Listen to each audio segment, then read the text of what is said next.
On est prêt. On est prêt. Go les gens. Et bonsoir Grégoire. Salut Jocelyn, ça va bien? Ça va bien, merci et toi? Ça va très bien, merci. Grosse semaine? Pas si peu. Une semaine normale, je pense. Là. Écoutez un peu la TV en fin de semaine. Quand j'ai vu un tweet de notre bon premier ministre qui disait, qui faisait allusion à un problème, une situation avec un professeur en France.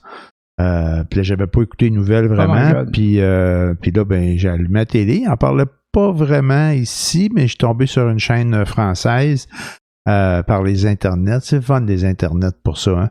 Puis c'est terrible là, l'histoire du professeur là, qui a été assassiné puis décapité là.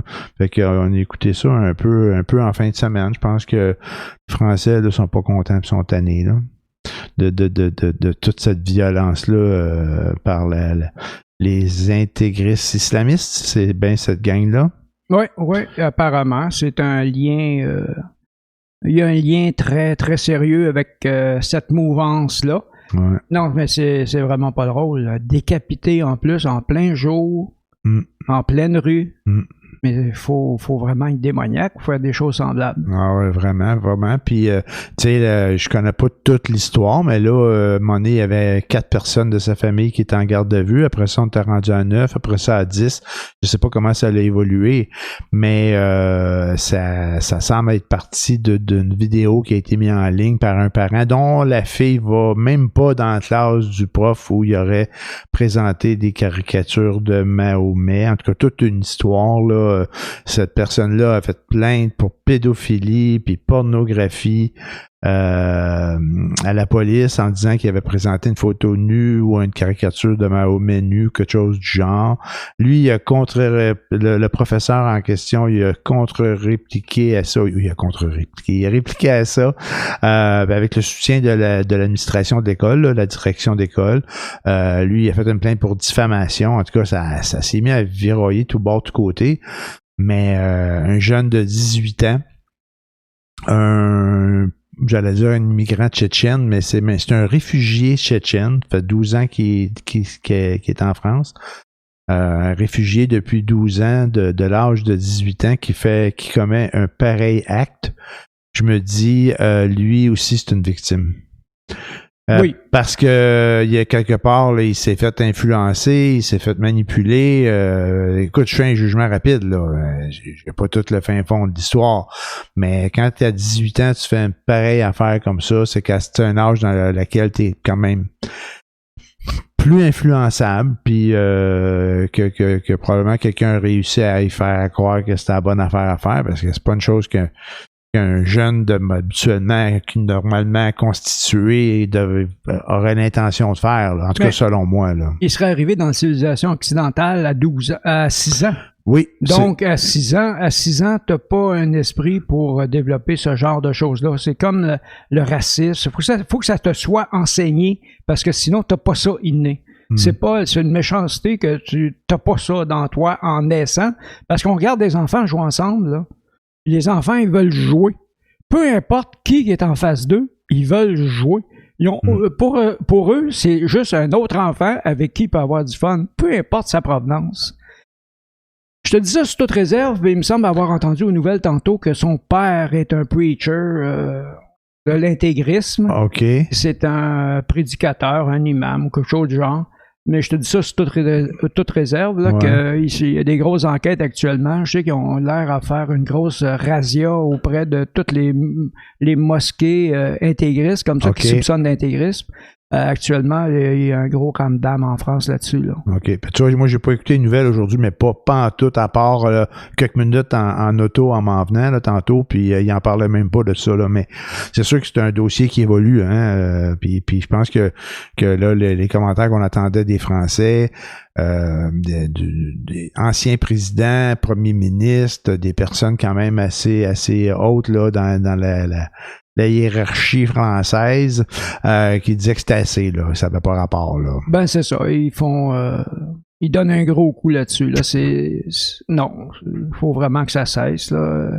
À un certain moment donné. Mais j'ai vu la caricature en question. J'ai vu ça aujourd'hui. Je me souviens pas où, là. OK. Tu vois Mahomet en train de prier. Tu le vois de dos. Il est est en train de faire le salut au sol. Ouais. Et naturellement, il y a la médaille exposée. Puis là, à la place de l'anus, tu vois une étoile. OK. A Star is Born, c'est ça qui est le titre au-dessus. C'est celle-là, là, la dite caricature, là? Je sais pas si c'est celle-là qui a T'as le droit créé une s'il telle était nu. mouvance. Là. Oui, il était nu. C'est ça. Tu vois tout ce qu'il y a à voir. Là. Ouais. On Le ne paquet. fera pas de description. Ouais. C'est pas...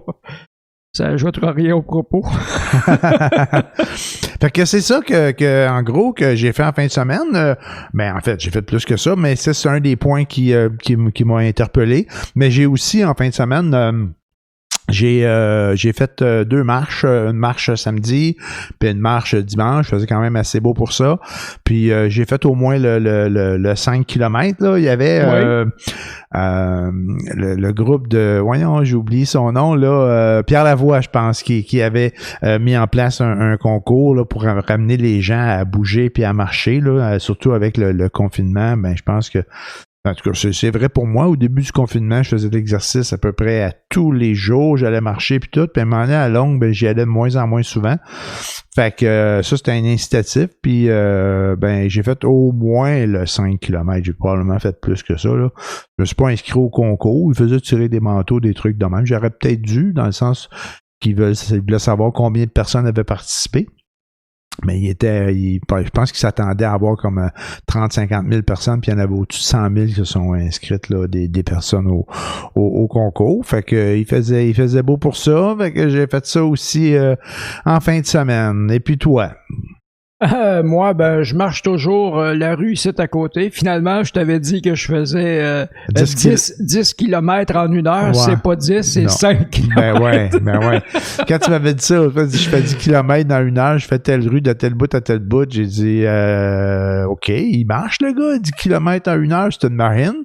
Fait que j'étais allé le mesurer un peu, puis j'ai dit, non, c'est pas 10 km, c'est 5. T'as vérifié? Ouais, j'avais vérifié après. J'en ai pas reparlé, mais j'ai oublié ça. Mais je me suis dit, voilà, ça se peut quasiment pas, là. Alors, ça me donnait une moyenne de 7 minutes. Une affaire comme ça, c'est de la marche ultra rapide à 7 minutes. Là. Ouais. Non, ça donne 11 minutes, quelque chose du kilomètre. Là.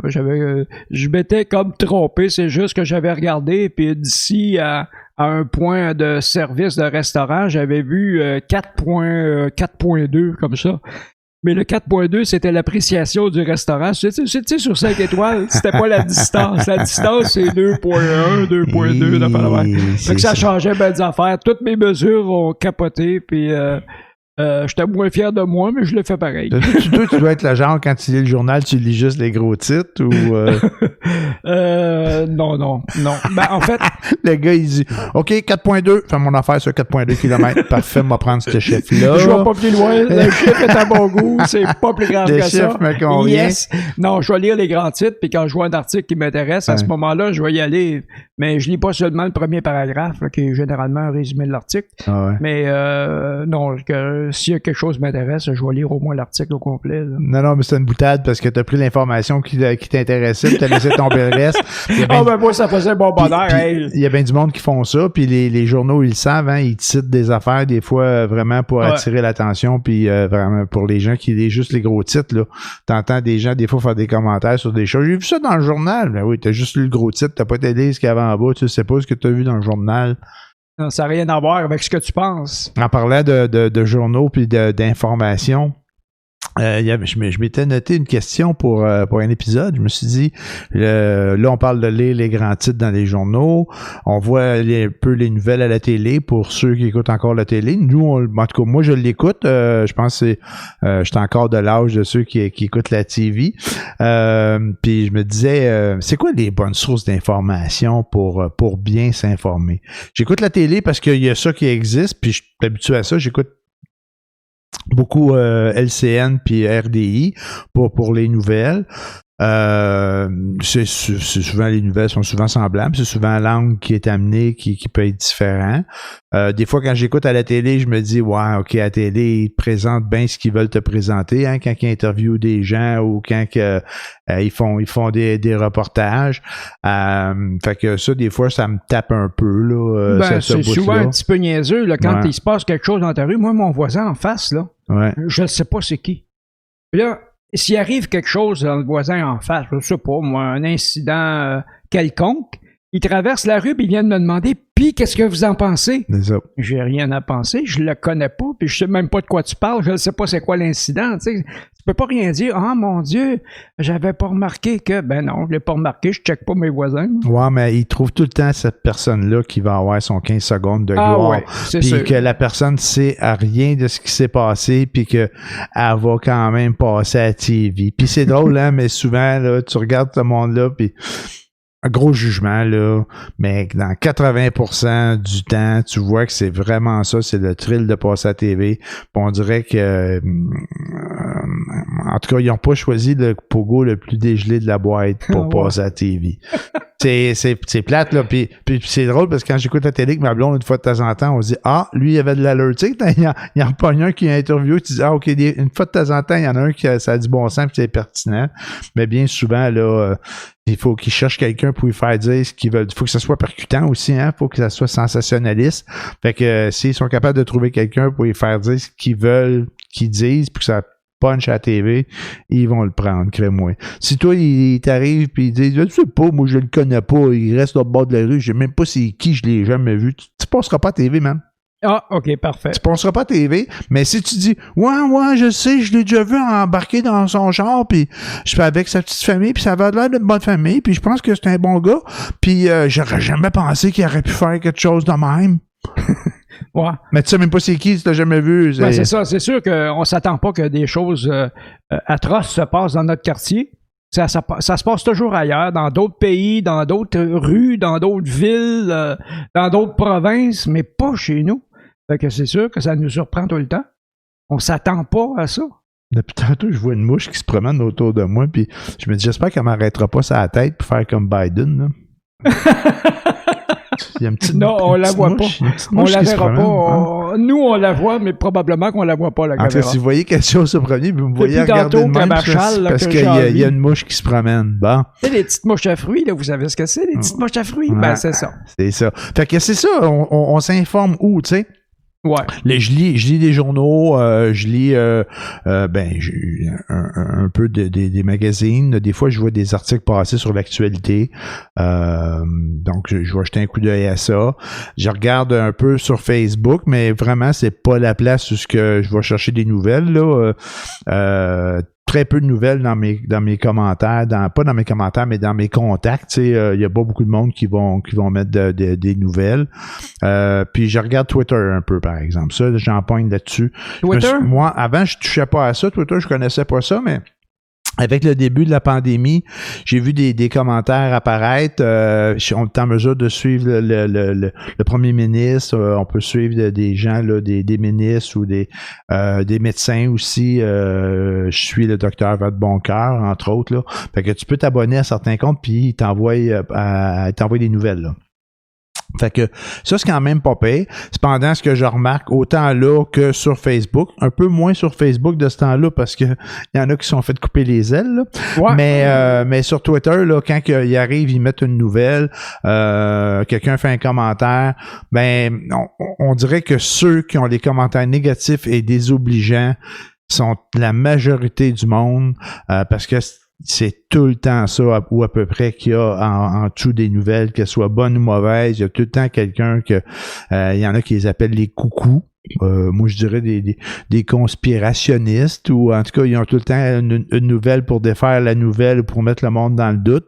Oui, c'est ça le problème. Puis c'est ça le problème, hein, puisque les gens qui, eux, de bonne foi, le croient, ils perdent pas de temps à les mettre des commentaires. Oui, c'est une bonne nouvelle, vous avez raison. Non, c'est juste les détracteurs qui prennent du temps pour aller écrire.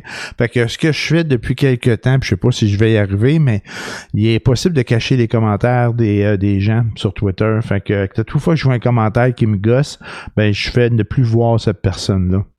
Fait que j'ai hâte de voir combien de temps ça va me prendre pour plus voir de commentaires désobligeants. Il doit en avoir des milliers qui en font. J'ai l'impression que c'est jamais le même que je lis, là, jamais la même personne. Puis c'est rarement leur nom qui apparaît, là. Ils sont tous sous des pseudonymes? Ils sont tous sous des pseudonymes. La majorité sont sous des pseudonymes, exactement. Tes noms pas rapport. Oui, mais Instagram, c'est un peu comme ça aussi. C'est pas leur nom, c'est pas leur... OK. Moi, Instagram, je vois pas, je connais pas ça, Instagram. Je sais que c'est des photos, là, mais Ouais. Je suis abonné à Instagram, moi je m'en sers pas. OK. Mais il n'y a pas vraiment de nouvelles là-dessus. Là. C'est des gens qui... il y a beaucoup de photos.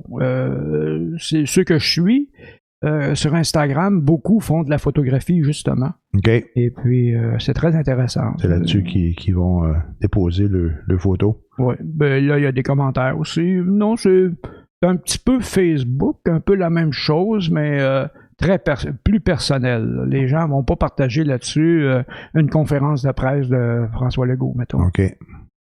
Puis toi, tu t'informes comment? Tu lis les journaux? Moi, je m'informe sur des pages Facebook. Ah ouais? Comme Réveillez-vous. Non, c'est un joke. c'est Réveillez-vous, là, c'est-tu les témoins de Jéhovah, là? Non. Tu m'as dit l'autre fois, puis je t'ai posé la même question, j'ai dit témoins de Jéhovah, tu m'as dit non, c'est une autre affaire, là. Non, Réveillez-vous, c'est un conspirationnisme pur et dur, là. Okay. C'est un site pour avoir, si tu veux, faire tes recherches puis entendre ce que tu veux entendre. Si t'es complotiste, ben va sur Réveillez-vous, puis tu vas être nourri au bout, là. Tu vas avoir tout ce qu'il faut pour te rendre heureux puis te conforter dans tes croyances, dans cette mouvance-là. Là, c'est... Les autres sont pas fait bloquer? Sont toujours là ou quoi? Ben, je n'ai pas vérifié. Là. Écoute, okay. C'était une blague que je faisais en disant que je suis ça. Là. OK.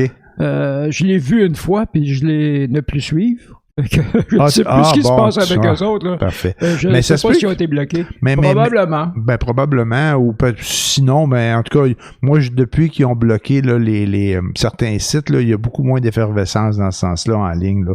D'un autre côté, je ne les suivais pas vraiment, mais tu as un commentaire en lien avec ce qu'eux font sur d'autres pages Facebook, là, d'autres fois, des personnes qui en parlent. Là. Okay. Je suivais quelque chose qui était le ménage du dimanche, je pense que ça s'appelait. Ah oui, je l'ai pogné, ça. Ouais. Puis qu'eux les scannaient, ces pages-là. En tout cas, il y avait de l'info, puis là, ils faisaient soit des blagues ou ils démentissaient là, les fausses nouvelles. Là. Mais il me semble qu'il y en a moins. Là. C'est un peu normal aussi. S'ils n'ont plus de tribune, t'as plus rien à aller checker. Là. Ah, mais celui qui fait le ménage du dimanche, là, il s'est mis avec un autre, puis on fait un autre podcast là, qui est pas mal dans la critique de ça. Puis c'est ça que l'autre jour, dans ma marche que j'ai pris. Et puis, ce qu'ils font, c'est que ils se moquent assez durement des gens complotistes et ils les jugent assez durement. Puis ils prennent des extraits de leur... parfois, ça peut durer 5-10 minutes, là, des extraits complets. J'ai eu le droit à une madame boomers là, qui est assez coquée là-dessus, c'est hallucinant, là. Tu sais, c'est vraiment là à chire là, au bout. Ça n'a pas de bon sens, ça dérape, là, c'est incroyable. Puis elle y va sérieusement, puis elle est là régulièrement. Je sais pas c'est quoi son site ni son nom. Okay. Je vais retrouver le podcast pour juste peut-être la suivre, histoire de m'amuser un peu, mais j'ai d'autres chats à fouetter finalement. Ouais. Mais ça peut être divertissant. Je pense que je l'ai poigné. C'est très divertissant. C'est Tommy puis Martin Godette. C'est deux cousins, je pense, ces gars-là. Ça durait 3 heures. Ouais, c'est ça. Ils ont chacun leur podcast. Il y en a un qui c'est le ménage du dimanche. L'autre, c'est ou leur site, là. Puis l'autre, c'est le crachoir, je crois. Puis j'ai vu cette affaire-là. C'est le mercredi, je pense. Ça s'appelle... il y a comme un jeu de mots avec mercredi dans le titre, là. Oui, c'est ça. Puis ils se mettent les deux ensemble. Puis c'est ça. Moi, j'ai poigné. Tu t'ennuies pas à écouter ça, là. C'est drôle. Mais quand je prends une marche, là, je peux écouter n'importe quoi. Ça rentre dans la catégorie n'importe quoi. Puis ça m'a intéressé, finalement. J'ai trouvé ça... Parce que, j'entendais parler que Alexis Cossette-Trudel, il se laissait aller naturellement avec... quand ils ont bloqué QAnon, ils ont bloqué lui en même temps parce que c'était étroitement lié. Et puis, c'est là que j'ai entendu des causeries des frères Tadros, des deux frères Tadros. OK. Ouh. Ah ouais?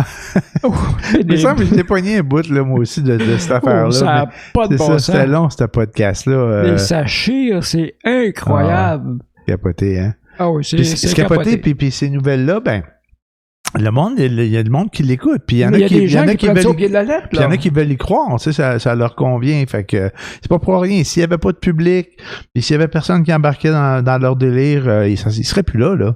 Non. Fait que ils dureraient pas, effectivement. Effectivement. Mais ça continue. Mais tu vois, nous autres, il n'y a personne qui nous écoute dans notre délai. On peut se permettre de chier dans le il y a vraiment peu d'écoute, il n'y a pas grand monde, puis on le fait pareil, puis il y en a qui nous écoutent, même si on délaye pas mal. Mais on a des assidus qui attendent, là, qui ont hâte là, qu'on sorte notre affaire. Parce que ça les distrait, ça les amuse. Et c'est sûr que on n'est pas un canal d'information. Si vous voulez vous informer, là, ça sera pas ici vous allez avoir toutes les réponses à vos questions. Non. En fait, généralement, moi, personnellement, quand j'aborde un sujet, c'est pour que les gens s'y intéressent. Mais j'ai jamais tout ce qu'il faut à savoir sur le sujet. Je prétends pas être un vulgarisateur scientifique, loin de là. Par contre, il y a quelques pages Facebook que je suis qui sont scientifiques. Ouais. Et puis, tu apprends toutes sortes de choses qui... Ah oui, ça existe, ça. Je sais pas si tu t'en souviens, avant qu'on recommence, on faisait d'autres épisodes avant. Ouais. Et puis souvent, je t'amenais un sujet scientifique. Ah, il y a telle planète qui fait telle affaire, est à telle distance, puis pour se rendre là, ça prendrait tel type de moteur. Il y a ça qui existe, il y a ça qui existe. Mais c'est pour que les gens, OK, c'est sûr que ça intéresse, ben que ça allume quelque chose, qu'ils puissent aller voir, pour creuser l'histoire. Mais de là à vous expliquer le B à bas de tout, oubliez ça. On va laisser ça à ceux qui s'y connaissent. À Découverte, à Radio-Canada. Non, mais sérieux, nous autres, on jase pour jaser. Fait que c'est des sujets qui nous intéressent. Des fois, en tout cas, je t'ai déjà fait, des fois, je fais un parallèle avec une ligne ouverte. Tu sais, des fois, le monde appelle une ligne ouverte. Le monde a une opinion. En fait, on donne nos opinions, puis on de la manière qu'on le voit, puis avec l'information qu'on a. Puis des fois, ça peut être juste pas rapport non plus, là. On peut être dans le champ carrément. Facilement. Fait que, mais j'imagine qu'il y en a qui aiment ça. Écoutez ça, deux bonhommes qui sont dans le champ. Tu sais, parce qu'à quelque part, on peut tous être un peu dans le champ, là. On l'est tous à un moment donné. Ouais. Puis on jase pour jaser. Tu sais, la vie, c'est un peu ça aussi, hein. Tu sais, je veux dire, quand tu jases, là, tu parles pour parler. Ça veut pas dire que tu es obligé de dire juste des insignifiances. Ou de dire n'importe quoi tout le temps. N'importe quoi tout le temps, mais t'as pas besoin d'avoir les réponses. T'échanges. Tu sais, puis échanger, ben la discussion, l'échange, ben c'est pour grandir. Parce qu'on n'a pas les mêmes points de vue sur tout. Hein. Actuellement, on jase de choses et d'autres, comme sur la COVID, on s'entend pas mal sur le fait que, on sait pas tout. Les scientifiques ne savent pas tout. Les recherches sont pas assez avancées pour établir que c'est le A, on va du point A au point B, puis c'est ça qui est entre les deux et rien d'autre. Ouais. Dans le COVID, c'est absolument pas ça. Tout est flou, il n'y a rien de précis. Les scientifiques ne le savent pas, alors que quelqu'un vient de prétendre. Moi, je suis pas un scientifique, je pense pas que je suis un imbécile fini non plus, mais... OK, j'ai couru après. Mais voilà, tu sais, là, j'ai complètement perdu le fil. On disait que on peut pas tout comprendre de la COVID, puis même les scientifiques comprennent pas, puis il y a beaucoup de flou, puis on est à la découverte, puis même que tu te renseignes, puis que tu vas chercher plein d'informations, ça veut pas dire que tu as les réponses, puis il y a pas grand monde qui les a, les réponses. C'est là que tu es arrivé à dire pas loin, je comprends pas nécessairement tout, puis je sais pas tout, mais je suis pas un imbécile fini, puis c'est là que je t'ai coupé. Et voilà. Fait que faut apporter chacun nos conclusions, mais moi, ce que je conclus personnellement, c'est que personne n'est sûr de rien. Les scientifiques prêchent la prudence. Ouais. Alors, le gouvernement agit en conséquence de cette prudence-là, alors qu'ils savent pas tous les intervenants, les aboutissants de l'histoire. Alors, on va suivre ce que les gens en place, avec toute bonne foi, décident qu'on devrait faire. Alors, on suit ça, puis that's it. C'est pas une question de liberté ou de dictature. Si vous voulez avoir de la dictature, là, allez vous informer de ce qui se passe en Corée du Nord. Ouais. Après ça, vous m'en parlerez, qu'est-ce que c'est de la dictature. On n'est pas si mal que ça. D'après moi, j'ai pas de temps voyagé, même pas du tout, ou presque, mais je pense qu'au Québec, on est l'endroit où c'est le meilleur endroit au monde pour vivre, c'est le Québec. Avec tous les avantages qu'on a, je comprends pas que les gens se plaignent. Bon, ça c'est sûr qu'on est en pleine, ça va créer une crise économique qui est déjà commencée et qui va s'accentuer, malheureusement, c'est le cas. Ouais. Mais voilà, c'est incontournable, c'est inévitable. On est dedans. C'est sûr qu'il y a beaucoup de gens qui vont beaucoup perdre. Ah oui, c'est malheureux. Mais tu sais, quand je lisais quelque part, par rapport à la dictature, que quelqu'un qui faisait un commentaire, regarde, si t'étais vraiment dans une dictature, t'aurais même pas le droit de dire que tu vis sous une dictature. Voilà. Ça ferait longtemps qu'on t'aurait fermé le clapet ou en tout cas qu'on t'aurait réglé ton dossier. Ça fait longtemps que ton voisin, ton beau-frère, ton frère, ta sœur, t'aurais déjà stoulé puis tu seras dedans. Crée-moi que tu peux pas vraiment le dire. Puis c'est ça, puis qu'est-ce que j'allais dire? Ouais. on est loin d'être dans une dictature, oui, puis on sait pas tout.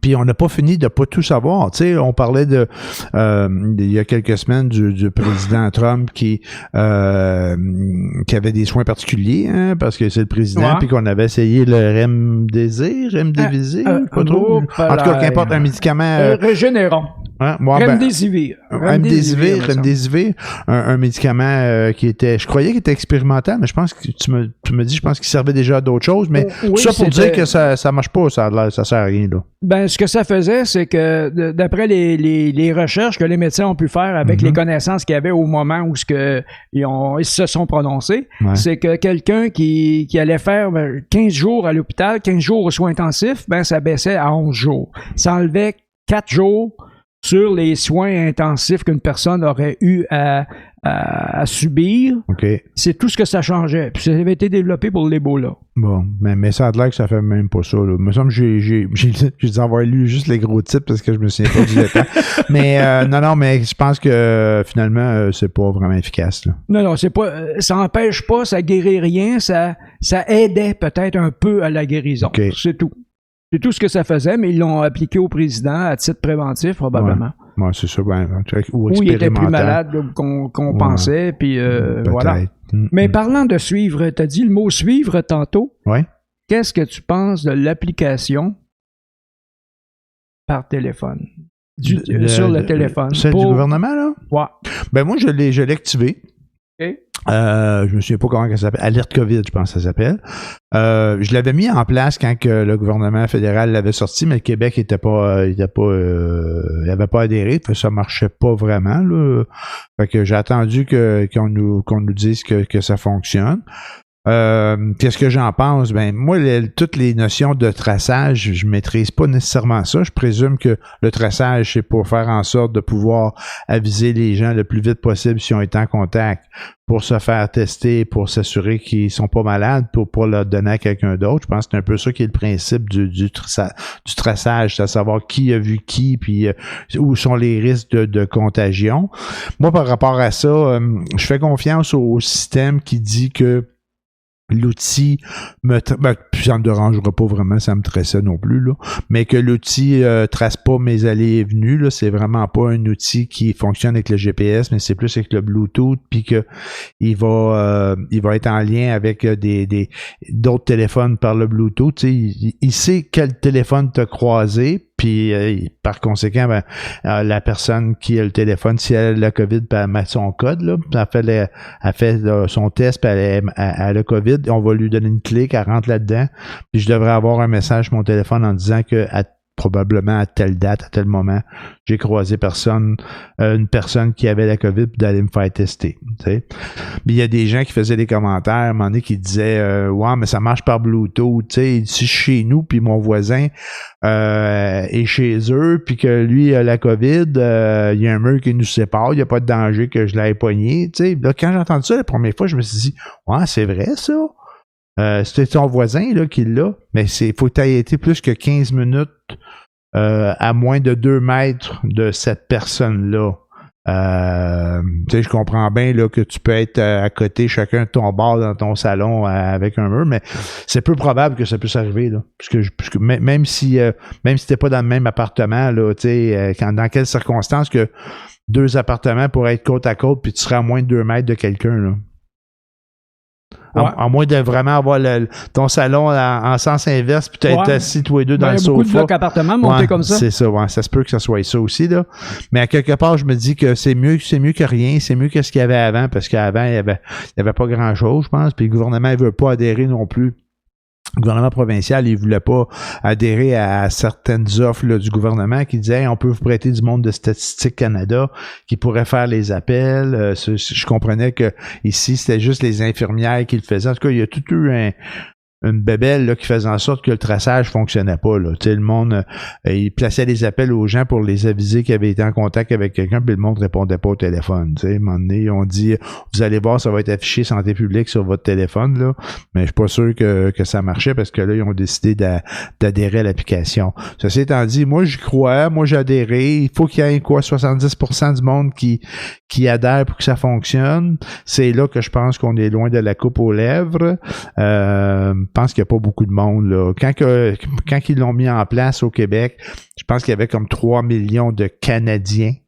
Sur 32, 33? Ouais, c'est ça. Fait que je suis pas sûr que ça fonctionne dans le sens qu'il n'y a pas assez de monde qui le mettent en... À 10%, ça sera pas efficace. Moi, j'ai pogné un reportage là-dessus où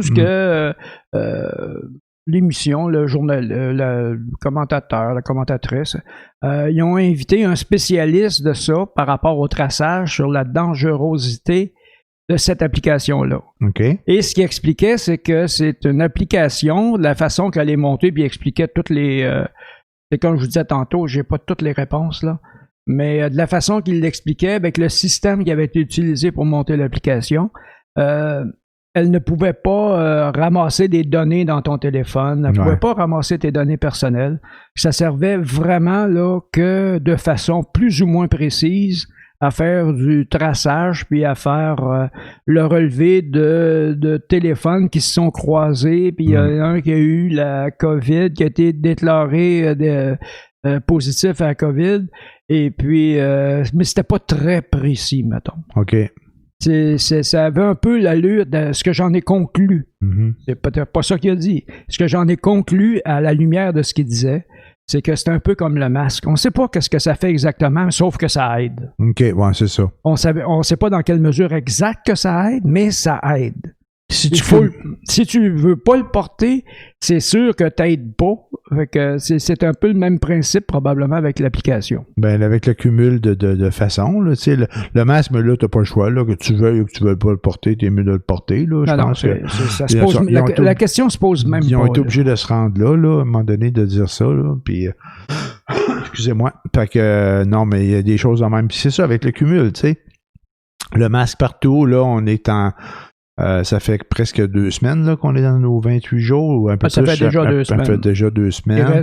Malheureusement, les cas n'ont pas vraiment baissé. On pensait à un moment donné qu'il y avait un plateau, une baisse, mais non, ça a recommencé. Mais la semaine dernière, ça avait l'air à bien aller, mais là, c'est reparti. Là. Ouais, c'est au-dessus de 1000 encore. C'est ça. Fait que, en tout cas, j'imagine que ça doit faire de quoi, à tout le moins ralentir. Je ne sais pas comment ça se fait que ça baisse pas plus que ça, mais ça, on les a pas les réponses. Pourquoi qu'au Québec, on est des cancres là, au niveau de la COVID, hein, parce que chez nous, on monte en flèche dans même. Il y a d'autres provinces aussi qui ont eu des soucis, là, qui ont eu une augmentation, mais au Québec, là, on est vraiment les pas bons du Canada, là, au niveau de la COVID.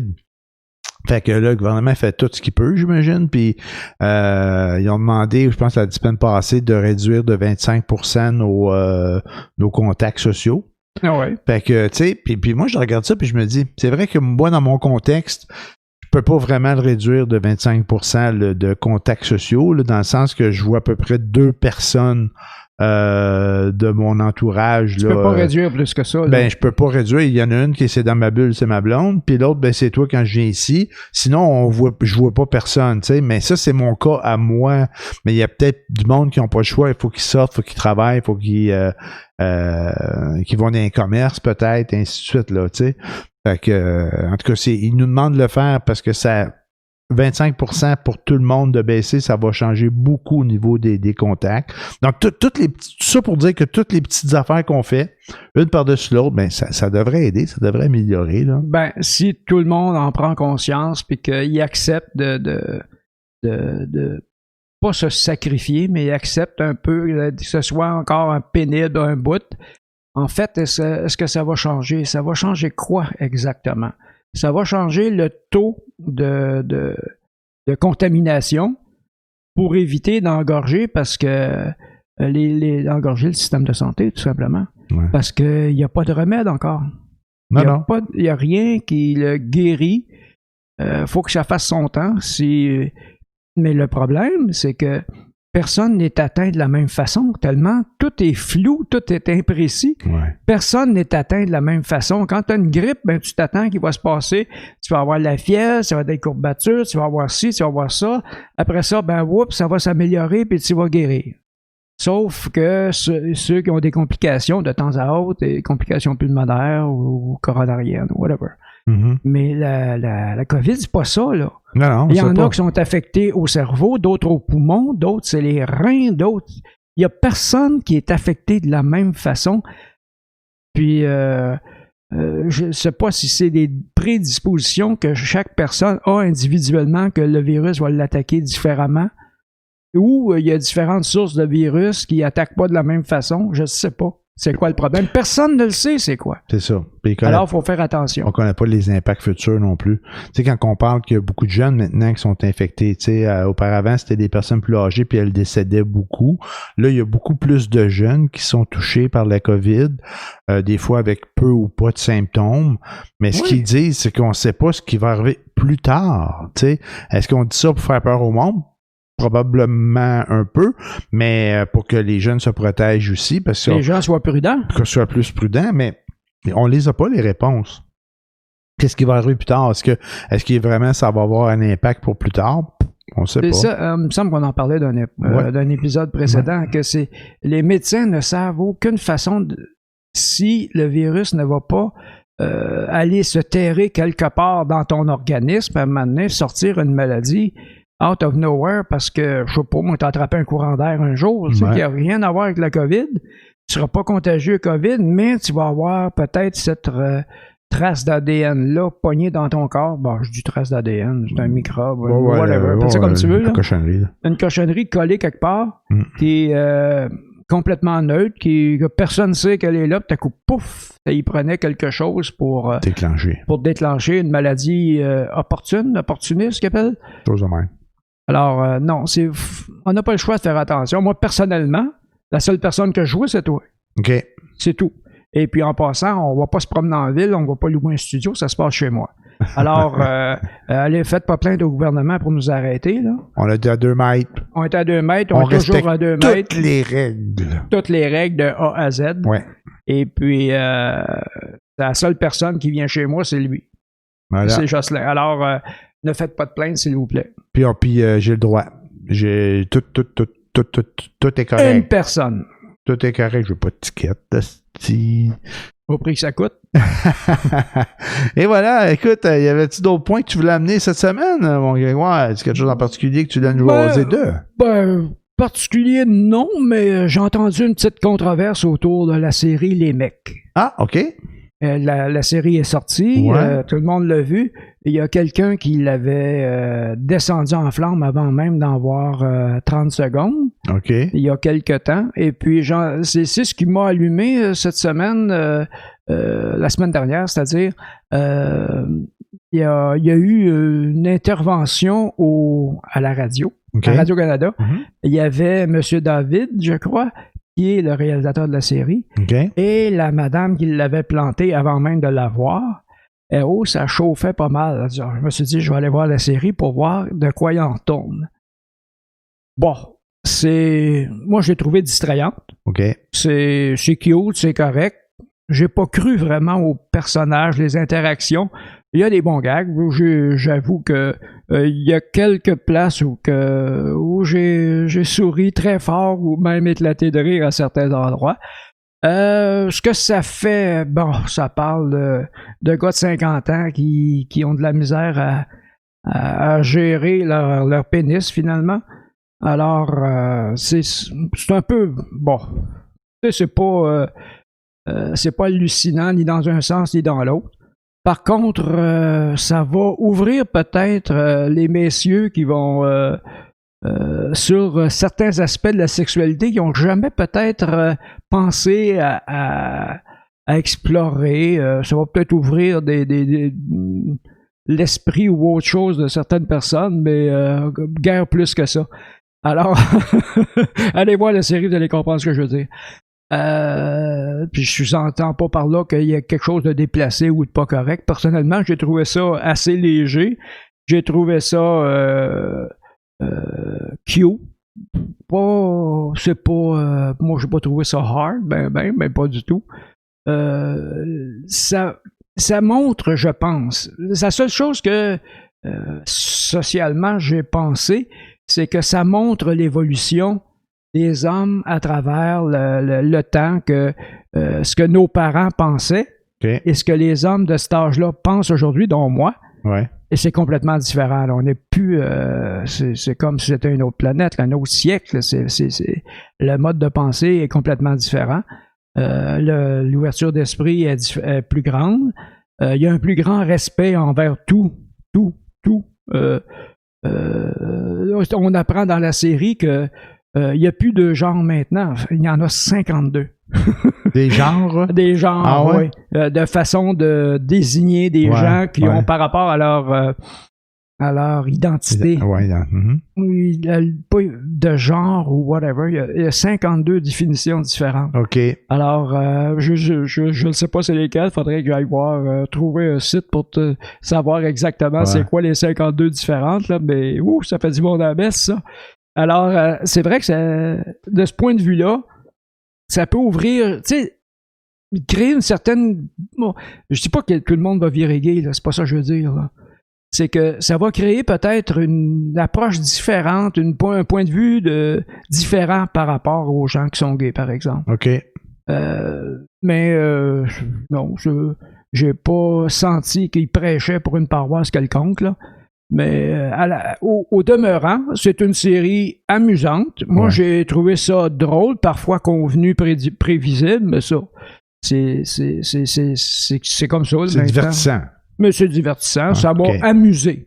Okay. Mais la relation entre les 4 personnages principaux, j'y ai pas cru, mais pas une crise de minute. Okay. Dans le sens que je comprends pas que ces 4 gars-là soient des amis proches, qui se voient à tous les jours, puis qui peuvent pas penser, ils peuvent pas respirer sans demander l'avis de l'autre.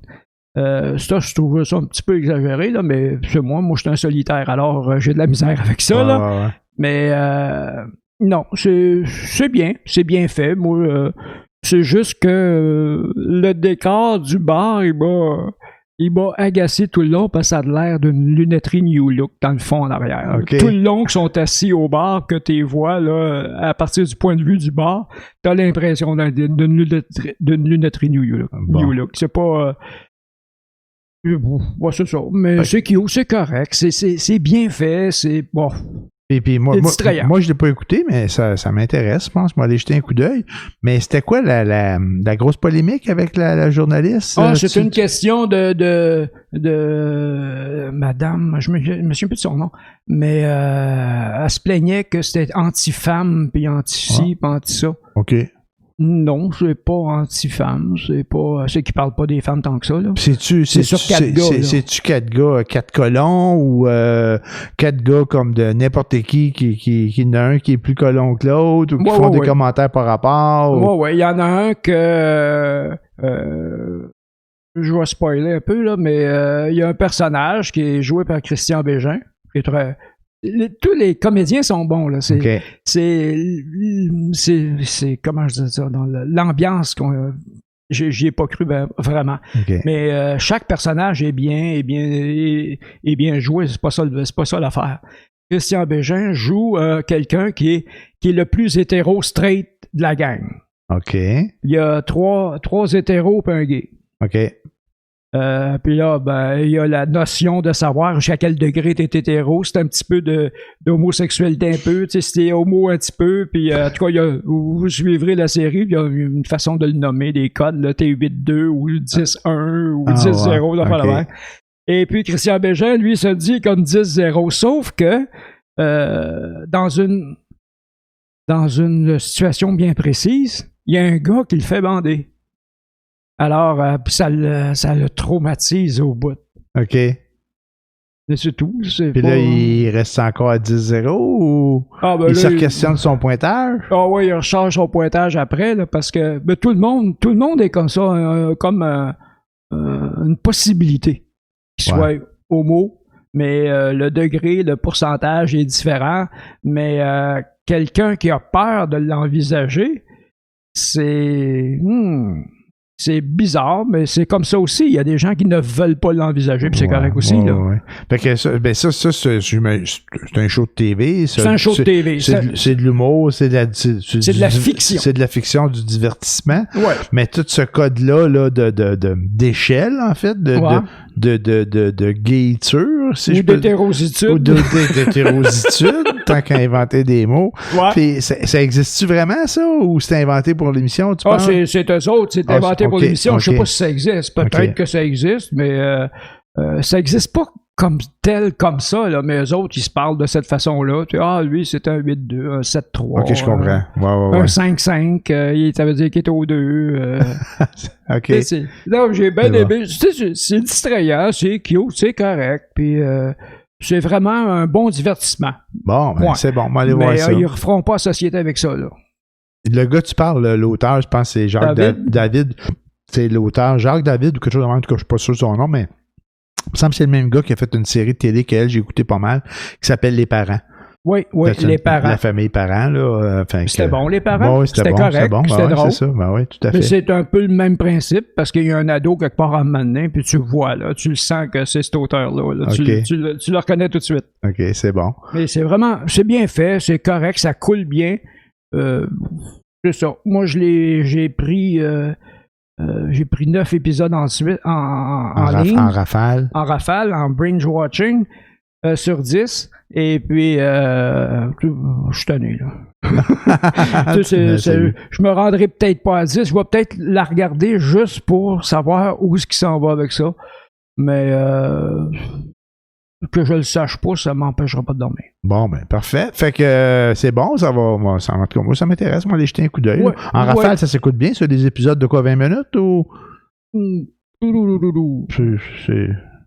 Des fois, des demi-heures. Des demi-heures? Ouais, c'est ça, OK. Une demi-heure télé, là. Ouais, il me semble que c'est des demi-heures. OK, c'est bon. Parfait. Ben, je vais aller jeter un coup d'œil à ça. Fait que, aujourd'hui, lundi, le 19 octobre, vous avez écouté un autre épisode de on n'a pas fini. Ah, t'as d'autres choses à me raconter? Non, mais on a-tu déjà fini? Ben, ça fait un bon bout qu'on est là. Combien de temps qu'on est là? Ah oui, on est au moins 45 minutes. Facile. Tu me niaises? Non, je ne niaise pas. Bon, ben, on parlera des élections américaines bientôt. Ben, ça va arriver bientôt aussi, là. Fait que, prochain épisode, on essaie de faire nos épisodes le lundi, mais le prochain, ça va être dimanche. Donc, dimanche prochain. Le prochain épisode. Le 25. Le 25? Bon, le 25. Fait que, voilà, c'est tout pour aujourd'hui. Et puis, écoutez, merci d'être à l'écoute de Boomers. Si vous voulez partager les épisodes qui vous intéressent, si vous pensez que vous avez des amis, des connaissances, n'hésitez pas à le faire sur Facebook. Nous autres, ça va bien. On a pas mal notre auditoire. Ça semble être assez stable. Fait que, ça monte lentement, mais sûrement. Bon, oui, c'est ça. Mais en fait, notre objectif, c'est pas d'avoir un gros auditoire. C'est nous, on veut avoir du fun à jaser, échanger avec vous autres. Fait que ça vous fait quelque chose à écouter si vous voulez écouter deux boomers déblatérés. Fait que nous, c'est un peu... Déblatérés? Ouais, déblatérés. Jaser n'importe quoi. Fait que c'est ça. C'est ça. Je vous dis bonne fin de journée et puis à la prochaine. Salut tout le monde, au revoir. Hasta la vista.